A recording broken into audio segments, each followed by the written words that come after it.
Hi friends, welcome back. आज मैं मोह माया के चैप्टर 2 का एक्सप्लेन करूंगी। अगर आपने मोह माया का पार्ट 1 नहीं देखा है तो पहले उसे जरूर देख ले, जिससे आपको मोह माया के पार्ट 2 को समझने में आसानी होगी। और अगर आप मेरे चैनल पर नए हैं तो प्लीज से मेरे चैनल को सब्सक्राइब जरूर कर दें। तो आइए बढ़ते हैं स्टोरी की तरफ। वैशाली ऋषि के कमरे में छुपकर जा रही थी और सुरंजन बाहर चौकीदारी कर रहा था। इन दोनों को ऐसा करते हुए ऋषि ऊपर से देख रहा था। वो वापस किचन में अरुणा के पास चला जाता है और अरुणा के पूछने पर बताता है कि अपने कमरे में वो कैसे जाएगा, वहाँ तो वैशाली घुसी हुई है और अंकल उसकी पहरेदारी कर रहे हैं। ये सुनकर अरुणा को गुस्सा आता है और वो नीचे जाती है, पर तब तक वैशाली को ऋषि के कमरे में कुछ अजीब चीजें मिलती हैं, जैसे टूटे हुए कांच के टुकड़े और किसी के बाल, जो कि ऋषि ने बहुत ही अच्छे से संभाल कर रखे थे। वो ऋषि का फोन भी देखती है, जो कि ब्लैंक था। उसके फोन में कोई भी सिम कार्ड नहीं था। तभी वहां अरुणा आ जाती है और वैशाली को तुरंत ही वहां से चले जाने को कहती है। वैशाली सुरंजन से बात करना चाहती थी, पर अरुणा वैशाली को कोई भी बात नहीं मानती। जल्दी में वहां से जाते जाते वैशाली सुरंजन से धीरे से कहती है कि वो उससे कॉल करेगी तो वो कॉल जरूर उठाए, पर सुरंजन उसे ठीक से सुन नहीं पाता। अरुणा सुरंजन को भी बहुत डांटती है कि ऋषि उनका पेन गेस्ट है और उसकी भी कुछ प्राइवेसी है। वो लोग इस तरह से उसके कमरे में नहीं जा सकते हैं। वो ऋषि को भी उसका सारा सामान चेक कर लेने को कहती है और ना वापस किचन में जा रही होती है तो ऋषि उसे कहता है कि वो यहाँ का काम संभाल लेगा, तो वो मिठी के पास बैठे, क्योंकि किसी और पर भरोसा करना ठीक नहीं होगा। अरुणा भी उसकी बात मान जाती है और मिठी के पास चली जाती है। सुरंजन अरुणा पर गुस्सा करता है कि ऋषि के कहने पर अब वो उस पर भी भरोसा नहीं करेगी। तब अरुणा कहती है कि ऋषि ठीक ही कह रहा है कि मिठी को उसके भरोसे ही वो छोड़कर गई थी, तो वो मिठी को छोड़कर वैशाली के साथ ऋषि की इन्वेस्टिगेशन में लगा हुआ था। सुरंजन अरुणा को ऋषि के उन लोगों के लिए खतरा होने की बात को लेकर काफी समझाता है, पर अरुणा ऋषि के खिलाफ कोई बात भी सुनना नहीं चाहती थी। ऋषि भी अपने कमरे में जाता है तो उसे अपनी माँ की सभी चीजें बिखरी हुई मिलती है। ऋषि उन बालों को भी उठाता है, उसे वैशाली ने बिखेर दिए थे। तब उसकी माँ की आत्मा कहती है कि वो लड़की आई और मुझे बिखेर कर चली गई, वो वापस आएगी और फिर से सब बिखेर देगी, इसलिए वो वैशाली को अब इस घर में दोबारा आने ना दे। इसके बाद ऋषि अरुणा के पास जाता है। अरुणा ऋषि से वैशाली के बिहेव के लिए माफी मांगती है और कहती है कि अगर वैशाली इस घर में मिकी से शादी करके आ गई तब तो उसे भगवान ही बचाएंगे। जिस पर ऋषि धीरे से कहता है कि आप चिंता मत कीजिए आंटी, वो इस घर में अब दोबारा नहीं आएगी। इसके बाद ऋषि जब सुरंजन के कमरे से गुजर रहा होता है तो सुरंजन के मोबाइल पर वैशाली का कॉल आता हुआ देखता है। सुरंजन के वहां नहीं होने पर ऋषि कॉल रिसीव कर लेता है और कुछ भी नहीं कहता। वैशाली पूछती है कि क्या आंटी वहां पर है, इसलिए वो जवाब नहीं दे रहा है, तो ऋषि दबी आवाज में कह देता है कि हाँ। वैशाली ऋषि को सुरंजन समझकर बता देती है कि ऋषि बहुत खतरनाक लड़का है और उसके फोन में तो सिम भी नहीं है, यानी उसने अपने मामा को उसकी आईडी मंगवाने के लिए कॉल नहीं किया था। ऋषि कॉल काट देता है और वहां से चला जाता है, क्योंकि सुरंजन वहां आ रहा था। सुरंजन के आते ही वैशाली का मैसेज आता है, जिसमें वो सुरंजन को उससे मिलने को कह रही थी, क्योंकि वो खुद वहां नहीं जा सकती थी। सुरंजन उसे रिप्लाई करता है कि आज उसका घर से बाहर निकलना बहुत मुश्किल है, क्योंकि अरुणा बहुत गुस्से में है, पर वो कोशिश जरूर करेगा। इसके बाद वैशाली मिकी को कॉल करती है और ऋषि का नंबर मांगती है, जिससे ऋषि ने मिकी से बात की थी उसके लिए पीजी खोजने के लिए। मिकी वैशाली का नंबर दे देता है और पूछता है कि वो ऋषि का नंबर क्यों मांग रही है, पर वैशाली उसे कुछ भी नहीं बताती। इसके बाद वो उस नंबर पर कॉल करती है तो वो नंबर बंद था। इसके बाद हम ऋषि को देखते हैं। अरुणा ऋषि के बातों और प्यार के जाल में इस कदर फंस चुकी थी कि उसे ऋषि की सारी बातें सही लगती थी। ऋषि अरुणा को उसका गुस्सा थूक कर सुरंजन के साथ खाना खाने को मना लेता है। ऋषि खाने का ट्रे लेकर सुरंजन के पास जाता है और कहता है कि अरुणा आंटी उन्हीं के साथ नीचे खाना खाना चाहती हैं, और अगर वो नीचे नहीं गए तो आंटी भी खाना नहीं खाएगी। ऋषि सुरंजन को ट्रे नीचे लेकर जाने को कहता है ताकि वो बाकी का खाना भी लेकर आ सके। सुरंजन अपना फोन वहीं रखकर ट्रे लेकर नीचे चला जाता है और इसी मौके का फायदा उठाकर वैशाली को एक एड्रेस पर रात को 9 बजे आने को मैसेज करता है।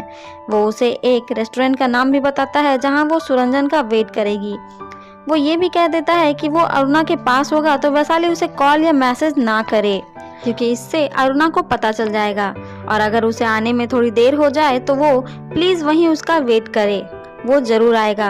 इतना सब लिखकर ऋषि सुरंजन के फोन से सभी मैसेजेस डिलीट कर देता है। इसके बाद हम अरुणा और सुरंजन को देखते हैं। सुरंजन अरुणा से कहता है कि आज शाम उसे कुछ काम है तो वो शाम में बाहर जाएगा। तभी वहाँ ऋषि आ जाता है और अरुणा से कहता है कि कुछ समय के लिए वो बाहर जाना चाहता है। इतने दिनों से वो घर पर ही है तो उसे कुछ ठीक नहीं लग रहा है, इसलिए वो आज एक मूवी देखने जाना चाहता है। जिस पर अरुणा कहती है उसके अंकल दूसरे दिन चले जाएंगे। अरुणा के आगे सुरंजन कुछ भी नहीं कह पाता। वैशाली रात में उसे मैसेज किए गए एड्रेस पर रेस्टोरेंट खोजती है और उसे बस एक छोटा सा होटल ही मिल पाता है। उसे कुछ समझ नहीं आ रहा होता है। वो सुरंजन को कॉल या मैसेज करके पूछना चाह रही थी पर वो कर नहीं पाती है क्योंकि मैसेज या कॉल करना मना था। वो बहुत देर तक इंतजार करती है। इसके बाद वो वहाँ से जाने लगती है। ये बहुत ही सुनसान जगह थी। तभी ऋषि वैशाली को पकड़ लेता है और खींचकर मूर्ति बनाने की जगह पर ले जाता है। पहले तो वो वैशाली के बालों को काट देता है और उसी के मुंह में डाल देता है क्योंकि वैशाली ने उसकी माँ के बालों को बिखेर दिए थे। इसके बाद वो वहाँ पड़े भूसे से वैशाली को मार देता है और कहता है कि अब वो किसी से कुछ भी नहीं बता पाएगी। पर वहीं बैठी ऋषि की माँ की आत्मा कहती है कि वो भी मर चुकी है पर वो कितना बोलती रहती है, इसलिए वैशाली भी मरने के बाद बोलेगी। तब ऋषि अपने बॉक्स से सुई धागे को निकालकर वैशाली के मुंह को सिल देता है और उसे भूसे से बांधकर एक साइड में रख देता है जिससे कि वो वहाँ रखी बाकी मूर्तियों की तरह ही दिख रही थी। यहाँ सीन पास्ट में शिफ्ट होता है। छोटा ऋषि किसी तरह अपनी माँ के लिए खाना बनाकर लाता है पर देखता है कि उसकी माँ अपनी कलाई काट ली है। ऋषि उसे उठाने की कोशिश करता है, यहाँ तक कि वो अपनी माँ की चोटी भी काट लेता है जिससे कि उसकी माँ उठकर उस पर गुस्सा करे, पर ऐसा कुछ भी नहीं होता। ऋषि अपनी माँ की चोटी को अपने ही पॉकेट में रख लेता है और अपनी माँ के बगल में लेटा हुआ रहता है। पर बहुत भूख लगने पर वो वहाँ गिरा हुआ खाना खा लेता है जो कि उसी के हाथों से गिर गई थी। तभी वो अपनी माँ के हाथों को जरा सा हिलता हुआ देखता है तो लगता है कि उसकी माँ जिंदा है और वो उसके मुंह में भी वही खाना डाल देता है क्योंकि उसे लगता है कि उसकी माँ को भी भूख लगी होगी क्योंकि कुछ दिनों से उन दोनों ने ही खाना नहीं खाया था। इसके बाद सीन प्रेजेंट में शिफ्ट होता है। अरुणा का बड़ा बेटा नीमो रात को घर आता है। सुबह जब वो ऋषि को देखता है तो पहली मुलाकात में ही ऋषि नीमो को पसंद नहीं आता। वो इस बारे में अरुणा से भी बात करता है पर अरुणा तो अब ऋषि के सिवा और किसी की बात नहीं सुनना चाहती थी। नीमो अरुणा से कहता है कि वो अपने पेरेंट्स से अकेले में बात करना चाहता है। तब सुरंजन ऋषि को बाहर जाने को कहता है। ऋषि ना चाहते हुए बाहर चला जाता है। यहाँ ऋषि वापस अपने पास्ट को याद करता है जब उसके घर उसके मामा मामी आ जाते हैं क्योंकि ऋषि के पापा ने ऋषि के मामा से कहा था कि वो ऋषि और उसकी माँ को वहाँ से ले जाएं क्योंकि वो उस घर को वो बेचने वाले हैं और दरवाजा नहीं खोलने के कारण उन्हें दरवाजा तोड़कर अंदर आना पड़ता है। अंदर आकर वो देखते हैं कि ना जाने कितने दिनों से ऋषि अपनी माँ की लाश के साथ रह रहा था। ऋषि के मामा उसे बहुत समझाते हैं कि उसकी माँ मर चुकी है पर छोटा ऋषि समझने को तैयार नहीं था। वो रोते रोते वहीं बेहोश हो जाता है और जब होश आता है तो उसे उसकी माँ दिखती है। इसी के बाद से वो अपनी माँ को अपने साथ ही देखा करता था। ऋषि की मामी जबरदस्ती ऋषि को अपने साथ ले जा रही थी। वो अपने साथ ऋषि की माँ के कपड़े और गहने भी लेकर जा रही थी। ऋषि की मामी बहुत खुश थी कि उसे सुंदर सुंदर कपड़े और गहने मिले हैं। वो ये बात अपनी नौकरानी को भी बता रही थी। वहीं ऋषि चुपचाप गुस्से में बैठा हुआ था। वहाँ कुछ बच्चे भी साथ में खेल रहे थे। तब ऋषि की मामी अपनी नौकरानी से बच्चों को बाहर खेलने भेजने को कहती है। नौकरानी के जाते ही ऋषि अपनी माँ के भड़काने पर अपनी ही मामी का खून कर देता है और वहाँ से भागने लगता है। पर रास्ते में वो अपने मामा से टकरा जाता है जो कि उसकी माँ का अंतिम संस्कार करके लौट रहे थे। वो ऋषि को वापस घर ले जाते हैं। उसके घर में पुलिस आती है और वो उनकी नौकरानी को ही मुजरिम बताती है। पर नौकरानी बताती है कि जब वो बच्चों को छोड़कर वापस आई थी तो वो पहले से ही मरी हुई थी और इसी ही वहां से भाग रहा था। पर इसी बहुत ही चालाकी से खुद को बचा लेता है और पुलिस नौकरानी को पकड़कर ले जाती है। ऋषि के मामा ऋषि को उसकी माँ की चोटी को नहलाते हुए देखते हैं पर ऋषि बताता है कि उसकी माँ जिंदा है। एक रात ऋषि अपने मामा के सर पर मारकर उन्हें मारने वाला था पर टाइम पर वो उसे रोक लेते हैं। ऋषि फिर से भाग रहा होता है और उसके मामा उसे पकड़ लेते हैं। वो ऋषि से पूछते हैं कि वो उन्हें क्यों मार रहा था, जिस पर ऋषि कहता है कि वो उन्हें मार नहीं रहा था, वो बस दिमाग के अंदर देखना चाहता था कि उनके दिमाग में क्या चल रहा है, क्योंकि उनकी माँ ने कहा है कि बाहर से पता नहीं चलता है कि किसी के दिमाग के अंदर क्या चल रहा है। मामा उसे कहते हैं कि उसकी माँ जिससे वो बातें करता है वो अब जिंदा नहीं है, वो बस उसके दिमाग में है। ऋषि अपनी माँ से कहता है कि मामा ऐसा क्यों कह रहे हैं, क्या वो जिंदा नहीं है? जिस पर उसकी माँ कहती है कि क्या हुआ अगर वो जिंदा नहीं है, वो उसके साथ तो है। तब ऋषि कहता है कि उसे उसके दिमाग में वो नहीं चाहिए, उसे एक जीती जागती माँ चाहिए। सीन फिर से प्रेजेंट में शिफ्ट होता है। इधर नीमो अपनी माँ से त्रिशा के बारे में बात करता है कि वो त्रिशा से शादी करना चाहता है। अरुणा को तो पहले से ही अपने बेटों की गर्लफ्रेंड बनाना पसंद नहीं था, तो वो इस बात पर बहुत गुस्सा हो जाती है और कहती है कि अगर नीमो ने उस लड़के से शादी की तो वो अपनी जान दे देगी। ये सभी बातें ऋषि भी सुन रहा होता है। नीमो अरुणा को मनाने की कोशिश करता है। वो कहता है कि उसे त्रिशा से शादी करनी होगी क्योंकि वो प्रेग्नेंट है। ये सुनकर अरुणा और भी भड़क जाती है और इतना तक कह देती है कि आज से उसके लिए उसके पेरेंट्स मर चुके हैं, वो अब उसे देखना नहीं चाहती है तो वो वापस चला जाए। इसके बाद सभी को ये खबर मिलती है कि वैशाली कल रात से ही गायब है। सुरंजन को ऋषि की क्रीपी से स्माइल से पूरा शक हो जाता है कि हो ना हो ऋषि ने ही कुछ किया होगा, क्योंकि वो भी कल देर रात तक बाहर था। वो पुलिस को भी ये बात बताने जा रहा होता है, पर अरुणा उसे रोक लेती है। वो सुरंजन से कहती है कि ऋषि ने उसे बताया था कि वो मूवी देखने गया था, पर मूवी इतनी बोरिंग थी कि वो वहीं सो गया था, इसलिए उसे आने में देर हो गई थी। और अगर सुरंजन ने ऋषि के बारे में पुलिस में कुछ भी कहा तो उसका पूरा करियर बर्बाद हो जाएगा। जब उसके दोनों बेटे घर में नहीं होते हैं तो ऋषि ही घर पर होता है उसका ध्यान रखने के लिए। अरुणा सुरंजन को अपनी कसम देकर उसे पुलिस के पास जाने को रोक देती है। अरुणा को ऋषि का साइड लेता देखकर ऋषि को बहुत अच्छा लगता है, पर नीमो को अपनी माँ को ऋषि के लिए इतना पॉजिटिव देखकर बहुत ही बुरा लगता है। वो अपने पापा से इसके बारे में पूछने भी जाता है तो सुरंजन उसे ऋषि पर नजर रखने को कहता है। तब नीमो बताता है कि उसने वापस जाने की फ्लाइट बुक कर ली है। तब सुरंजन भी नीमो पर गुस्सा करता है और उसे वहां से चले जाने को कहता है। इसके बाद ऋषि किचन में सभी नाइफ को वहां से हटा रहा था ताकि अरुणा अपनी कलाई ना काट ले। वो नीमो के कमरे के पास से गुजर ही रहा था तो देखता है कि नीमो त्रिशा से बात कर रहा था। नीमो अपनी फ्लाइट की टिकट कैंसिल कर रहा था, तभी त्रिशा का कॉल आ गया था। वो उसे दूसरे दिन ही उसके पास वापस बुला रही थी, पर नीमो कहता है कि वो अभी अपने पेरेंट्स को इस हाल में छोड़कर नहीं आएगा। तब त्रिशा उसे बहुत बातें सुनाती है, क्योंकि त्रिशा को इनसिक्योरिटी हो रही थी कि नीमो की माँ उसे इमोशनल करके उसे शादी ना करने के लिए मना लेगी, और तब त्रिशा और उसके बेबी का क्या होगा। वो नीमो से कहती है कि अगर वो दूसरे दिन उसके पास नहीं आया तो वो अपनी जान दे देगी और सुसाइड नोट पर उसे मेंशन कर देगी। इन सबसे नीमो अपनी माँ और त्रिशा के बीच फंस चुका था। तब बाहर से सभी बातें सुन रहा ऋषि नीमो के पास आता है और सभी नाइफ्स को नीमो को देते हुए कहता है कि वो इन नाइफ्स को छुपा दे, नहीं तो आंटी इनसे अपनी जान दे देंगी। पर एक नाइफ हम ऋषि के पॉकेट में ही देखते हैं। इसके बाद ऋषि अपने कमरे में चला जाता है। नीमो को ऋषि का उसकी लाइफ में इतना इंटरफेयर करना अच्छा नहीं लगता, तो वो उन नाइफ को छुपाकर ऋषि के कमरे में जाता है। वो गुस्से में ऋषि की रंग की कटोरी को गिरा देता है, जिससे वो सारा कलर वहां रखी साड़ी पर गिर जाता है। नीमो ऋषि से कहता है कि चाहे कुछ भी हो जाए वो ऋषि को इस घर से धक्के मारकर निकाल देगा, पर ऋषि अपनी क्रीपी स्माइल के साथ कहता है कि घर से तो कल आप बाहर जाएंगे। तब नीमो गुस्से से वहां से निकल जाता है। रात में नीमो नशे की हालत में वापस आता है। सभी उसे उसके कमरे में ले जाते हैं। अरुणा उसे ऐसे हाल में देखकर और भी नाराज होती है। अरुणा वहां से चली जाती है, पर सुरंजन थोड़ी देर तक वहां पर रुकता है। वो समझ रहा था कि नीमो अपनी माँ और त्रिशा के बीच में फंसा हुआ है, जिससे कि वो डिप्रेस्ड है। थोड़ी देर में वो भी वहां से चला जाता है। सुरंजन के जाते ही ऋषि वहां आता है, जो कि नीमो की रूम के बैल्कनी में ही छुपा हुआ था।